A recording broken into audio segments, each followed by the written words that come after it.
Fala galera, no vídeo de hoje eu vou contar pra vocês 10 passos para abrir uma loja de roupa ou qualquer outra loja. Todo o conteúdo que eu vou passar aqui pra vocês dá pra gente adequar para vários tipos de segmentos diferentes. Então se você já gostou do tema desse vídeo, dá um like, se inscreve no canal e bora pro vídeo!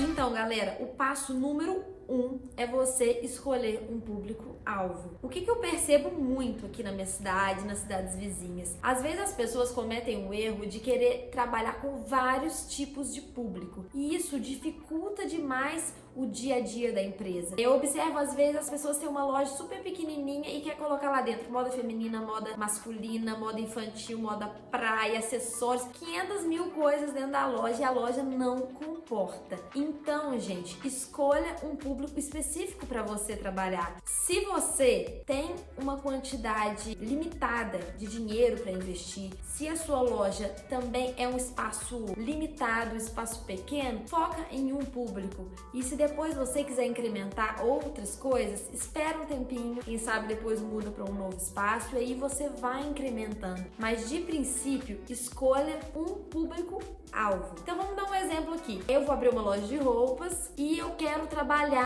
com a moda feminina. Mas vamos tentar delimitar um pouquinho mais dentro de moda feminina qual que vai ser o meu público.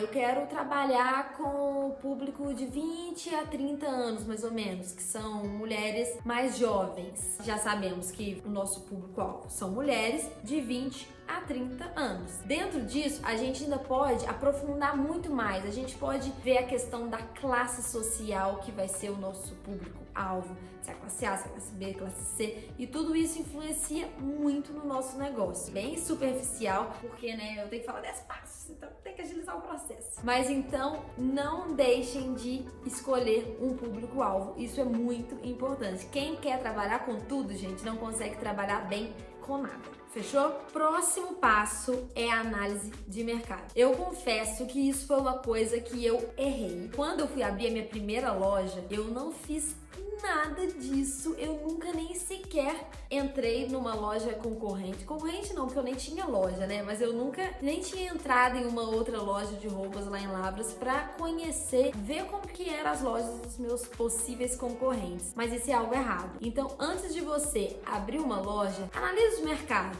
A cidade que você tá querendo abrir a sua empresa, como que é o comércio dela, como que os seus concorrentes trabalham, como que é as formas de pagamento que eles trabalham, qual é o tipo de roupa que eles trabalham, qual é o tipo de divulgação que eles utilizam. Isso vai ajudar demais pro terceiro passo, que é busque um diferencial competitivo. E a partir da análise de mercado, você vai conseguir identificar quais são as lacunas. O que os seus concorrentes não fazem bem ou que eles deixam de fazer. Você pega isso, coloca de diferencial na sua empresa. Escolha alguma coisa diferente, alguma coisa que só você vai ter e foca nisso para ser o seu diferencial competitivo. E, gente, só uma observação aqui. Atendimento não é diferencial. Obrigação ter um bom atendimento. Por favor, não me falem que o diferencial da loja de vocês é um bom atendimento, porque isso é obrigação de todo mundo. Agora, se vocês investirem num atendimento personalizado,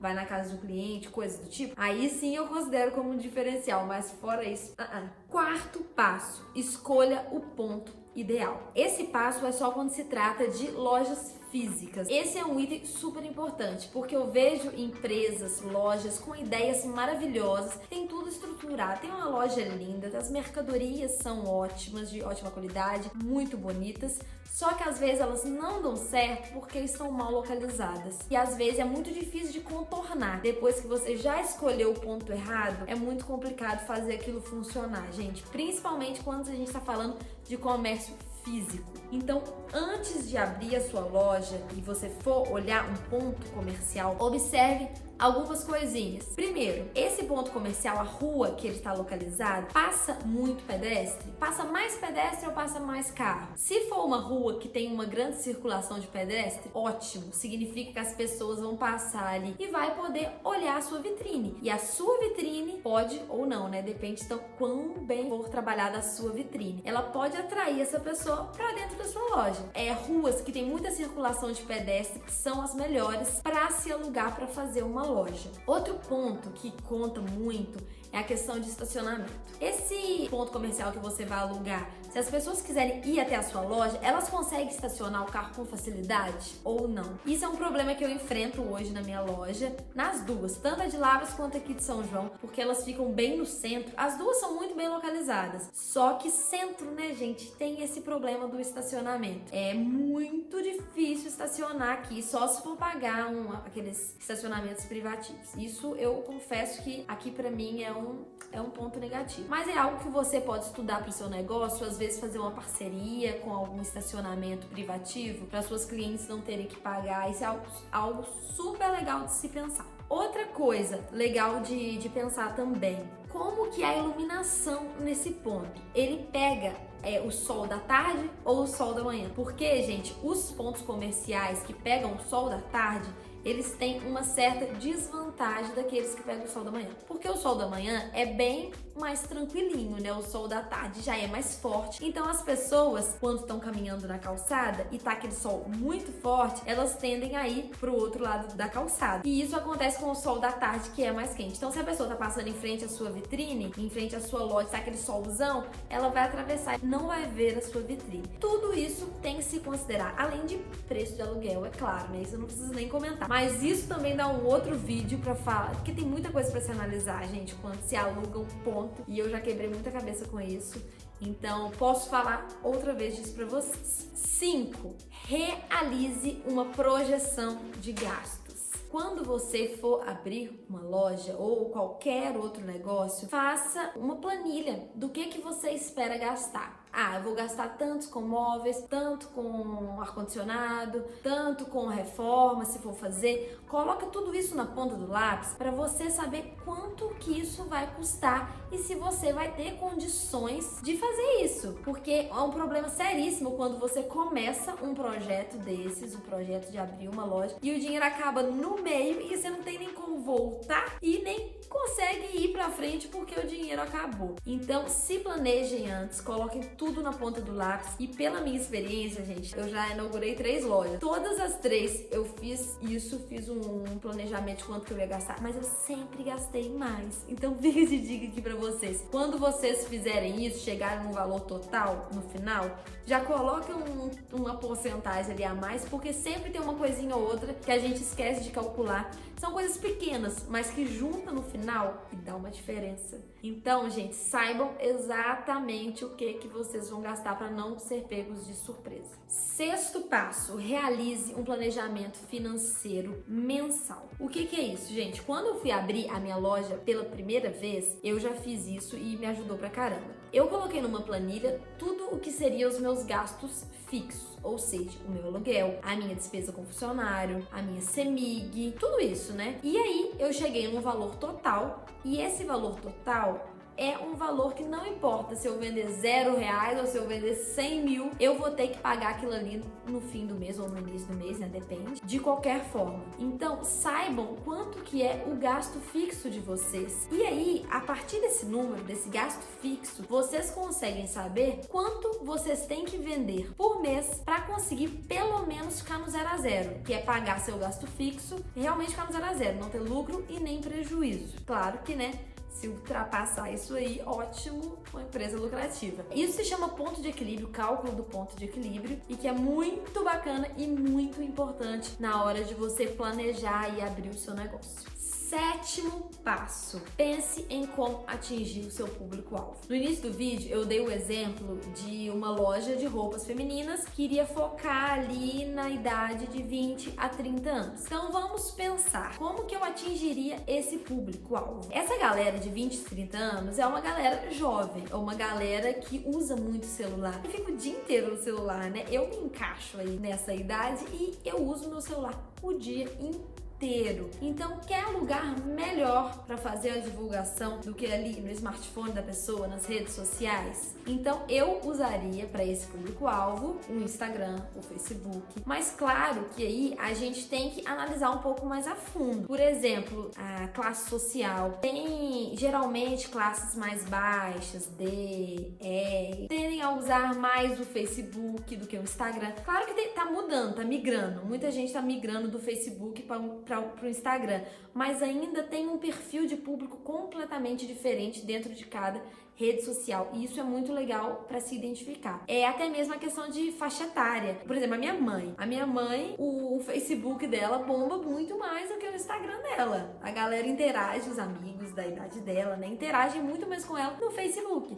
Então, de repente, se fosse uma loja focada num público-alvo de mulheres mais maduras, o Facebook seria uma melhor opção. E também outros tipos de divulgação, né, gente? Se o seu público-alvo for uma dona de casa, por exemplo, talvez seja legal considerar uma rádio. Então, assim, as possibilidades são gigantescas. Você tem que entender o seu público-alvo a fundo e aí estudar o que é melhor para atingir esse público-alvo. E não tem nada melhor de como fazer isso do que testar. Faz um teste de cada dessas possibilidades, qual que vai dar mais resultado para você. E depois vocês me contam, tá? Aqui nos comentários. O 8º passo, escolha a dedo os seus fornecedores. Gente, isso é uma coisa, esse negócio de fornecedor é um negócio complicado, porque as pessoas acham que vão receber de mão dada, assim, uma lista de fornecedores maravilhosos que vai resolver a vida dela. E não funciona assim. Não funciona você querer pegar o fornecedor da loja do lado. Não adianta você querer pegar o fornecedor de outra loja, porque os públicos podem ser totalmente diferentes. Então, imagina, você traz a mesma coisa do que tal pessoa trouxe só porque você achou bonito e porque ela trouxe. Só que, muito provavelmente, os públicos não são os mesmos. Aí, o que você vai fazer? Vai se lascar e vai ficar cheio de mercadoria encalhada porque comprou uma mercadoria que não condiz com o seu público-alvo. Então, se você quer achar fornecedor, especialmente para o seu segmento, para o seu tipo de negócio, vai para esses polos, no caso de loja de roupas, né? Esses polos de confecção, vai para São Paulo, vai para Goiânia, vai para Fortaleza e vai fazer contato, vai conhecer fornecedores, vai conhecer as roupas, as peças, toca no tecido, sente a qualidade dele, vê o acabamento. E, gente, outra coisa que vocês têm que prestar atenção é que vocês têm que entender que a roupa, ela tem que condizer com o preço. Então, não adianta você querer, eu vou abrir uma loja de preço único de R$20 e eu vou lá no Brás, vou comprar peças de 10 para poder vender a 20 e chego lá, eu quero peça que tem zíper, quero peça que tem forro, quero peça que tem aplicação e 500 mil tipos de coisa que não dá para uma roupa de R$10 ter esse tanto de acabamento diferente. Então, entendam isso, também não dá para fazer milagre. A roupa tem que condizer com o preço dela. Nada mais justo, né? Faz total sentido. 9º passo, crie as políticas de funcionamento da sua loja. Como que a sua loja vai funcionar? A sua loja vai trabalhar com qual tipo de meios de pagamento? Ela vai aceitar cartão? Ela vai abrir crediário? Ela vai fazer uma condicional, por exemplo? Ela trabalha com troca? Faz devolução? Se você trabalha com venda online, quanto tempo demora para você postar uma mercadoria no correio para o cliente? Tudo isso tem que ser muito bem estabelecido antes, tá, galera? E deixar isso claro para o cliente. Inclusive, é obrigação de todo estabelecimento físico ter em algum lugar afixado quais são as formas de pagamento aceitas, viu, gente? Isso, algum estabelecimento que não tiver isso, dá problema no Procon. Então, fiquem de olho. E outra coisa, também é importante você definir um horário de funcionamento e seguir ele à risca. Gente, se você quer que a sua empresa cresça, que a sua empresa seja séria, mostre valor para as pessoas, vocês têm que respeitar o horário de funcionamento. Muitas vezes eu vejo pessoas falando: mas o comércio tá tão ruim, não tá vendendo nada. E aí eu passo na frente da loja de tal pessoa de dia, pleno meio da tarde, e lá tá fechado. Então, gente, primeira coisa é você respeitar o seu horário de funcionamento. Você respeitar o seu horário de funcionamento, posicionamento é você respeitar o seu cliente. Porque imagina uma loja que promete abrir 9 horas da manhã, de 9 às 6, por exemplo. Aí um cliente chega lá 9h10, a loja não tá aberta. E fica lá esperando, a loja não tá aberta. Olha que coisa chata. O cliente foi lá porque você divulgou que a loja estaria aberta e chegou lá, não tava. Eu acho isso uma total falta de respeito com o cliente. E eu já passei por isso uma vez e nunca mais voltei na loja, porque eu acho uma falta de profissionalismo, gente. Então, se você quer ter uma empresa séria, uma empresa formal e quer que ela cresça, respeite seu horário de funcionamento. 10º e último passo: crie um cronograma de tarefas semanal. Isso é uma coisa que eu faço nas minhas 2 lojas e que funciona super bem. Eu tenho esse cronograma semanal e nele, todos os dias da semana, tem as tarefas para serem feitas e quem é o responsável por essa determinada tarefa. Isso é muito bom, gente, porque organiza muito bem a nossa semana e a gente consegue ter uma constância nas atividades. Até mesmo, por exemplo, nas postagens, nas redes sociais. É importante que você tenha constância no Instagram, no Facebook, que você esteja ali todos os dias. Então, para isso, um cronograma de tarefas funciona super bem e fica legal porque você cria uma rotina para sua loja. Segunda-feira eu vou fazer a limpeza geral da loja, eu vou fazer esse tipo de postagem no Instagram. Na terça-feira eu já vou fazer outro tipo de postagem diferente. Se na segunda eu fiz foto no cabide das roupas, na terça eu faço foto no corpo e aí aproveito na parte da manhã, por exemplo, e limpo a calçada. É só você criar um cronograma e colocar as tarefas nele. Gente, isso é uma coisa tão simples, mas que muda tanto a nossa vida depois que a gente faz. Organização é tudo. É o que eu falei, uma empresa, gente, cresce, uma empresa que alavanca suas vendas, é uma empresa organizada, uma empresa que se planeja e que controla os resultados também. Falo disso em um outro vídeo. Espero que vocês tenham gostado. Eu acho que eu falei pra caramba, meu Deus. Mas é que eu me empolgo, eu adoro falar sobre os assuntos, eu sou viciada nesse mundo de loja, de comércio. Então, tem muita coisa pra falar, gente. Mas espero que vocês tenham gostado. Deem um like aí de novo, galera. Me contem aqui embaixo quais desses passos vocês fizeram ou fazem na loja de vocês e o que vocês acham mais difícil, tá bom? Beijo e até a próxima!